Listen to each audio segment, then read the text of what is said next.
সামনে মুখে আসছেন জমিয়ত ইসলাম চৌমুহরা শাখা সালারে জমিয়ত হাফেজ মাওলানা শিবির আহমদ মাওয়ালি।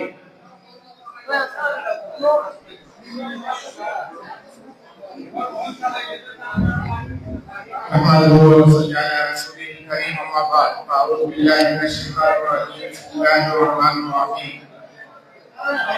هو الذي أرسل رسوله بالهدى ودين الحق ليظهره على الدين كله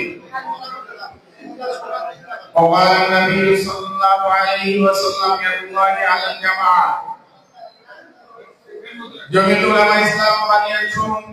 উপজেলা শাখা কর্তৃক আয়োজিত আজকের ইফতার মাহফিলের সম্মানিত সভাপতি, বিভিন্ন বন্ধুপ্রতি রাজনৈতিক দলগুলোর নেতৃবৃন্দ, আমাদের বানিয়াচুন উপজেলা শাখা বিভিন্ন স্তরের নেতৃবৃন্দ এবং জেলা থেকে আগত বিভিন্ন নেতৃবৃন্দ সহ সকল সুধী এবং সকল সাংগঠনিক স্তরের সকলকে আমি ধন্যবাদ জানাচ্ছি এবং মোবারকবাদ জানাচ্ছি ও সালাম জানাচ্ছি। জমিয়ত উলামা ইসলাম 1919 সালে ভারত থেকে তথা শাহ ওলিউল্লাহ মুহাদ্দিসের শিক্ষাদায় এবং দারুল উলুম থেকে সে প্রতিষ্ঠা করতে জমিয়ত উলামা ইসলাম ধারাবাহিকভাবে ইসলাম এবং মুসলমানদের জাতির কল্যাণে সর্বদা কাজ করে আসছে। যুগে যুগে যত রকমের দেশ নিয়ে ইসলাম নিয়ে এবং বিভিন্ন স্তরে আভ্যন্তরীণ এবং বাহিরের শত্রুতা করেছে, বাতিলরা মাথাটা নিয়ে দাবিয়ে উঠতে যাচ্ছে, তখনই জমিয়ত উলামা ইসলাম তার সকল শক্তি নিয়ে সকল বাতিলের মোকাবেলায় ঝাঁপিয়ে পড়ছে এবং জমিয়ত উলামা ইসলাম তার শুধু সূচনা থেকে আজ পর্যন্ত কারোর কাছে মাথা নত করেনি এবং সামনে কখনো মাথা নত করবে না। তারা শুধু ক্ষমতার মূলে এবং ক্ষমতা নেতৃত্বে দেওয়ার জন্য তারা রাজনীতি করেনি, রাজনীতি করে রাসূলুল্লাহ ইসলামের আদর্শ এবং সাহাবায়ে কেরামের আদর্শ অনুসরণ করে জমিয়ত উলামা ইসলাম দেশ ও জাতির জন্য কল্যাণের রাজনীতি করে, ন্যায় ও ইনসাফের রাজনীতি করে দেশের মধ্যে সারা বিশ্বের মধ্যে যেখানে মুসলমান সহ যে মুসলমানরা নির্যাতিত নিপীড়িত সেখানে জমিয়ত উলামা ইসলাম তার পরিমাণ দিয়ে তার কার্যক্রমকে এগিয়ে যাচ্ছে। আজ জমিয়ত উলামা ইসলাম দেবদখলে প্রতিবাদ জানাচ্ছে এবং তার বাসিন্দারা ফিলিস্তিনের গাজার মধ্যে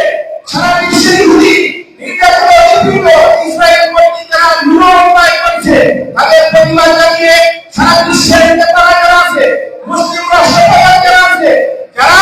এখনো এর প্রতিবাদ জানায়নি, এই হামাস এবং ফিলিস্তিনের মধ্যে ঐতিহাসিক শিল্পরাফিক সরকারের প্রতিবাদ জানাচ্ছে সারা বিশ্বের মুসলমানকে করে করে ঐক্যবদ্ধভাবে সকল বাতিলের মুনাফিকে সকল ইসরায়েলি অধিনিষ্ঠা সকল মুনাফিকে প্রতিবাদ জানানোর জন্য জমিয়ত উলামা ইসলাম আজ সকলকে ঐক্যবদ্ধ হওয়ার জন্য একীভূত হওয়ার জন্য সকলকে আহ্বান জানাচ্ছে।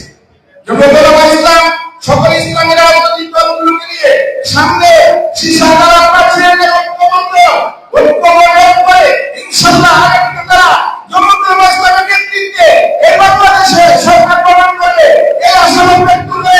যারা এই জমিয়ত উলামা ইসলামের সাথে আছেন সকলকে আন্তরিক এবং মোবারকবাদ জানিয়ে আগামী সকল প্রজন্মকে জমিয়তের ছায়াতলে খেজুর গাছের মার্কার নিচে এসে এবং জমিয়তের উকাবের পতাকা, যে পতাকা আপনারা দেখছেন সেই পতাকা উপরে আসা আহ্বান জানিয়ে আমার সংক্ষিপ্ত বক্তব্য শেষ করছি। আলহামদুলিল্লাহ রাব্বিল আলামিন। আসসালামু আলাইকুম ওয়া রাহমাতুল্লাহি ওয়া বারাকাতুহু।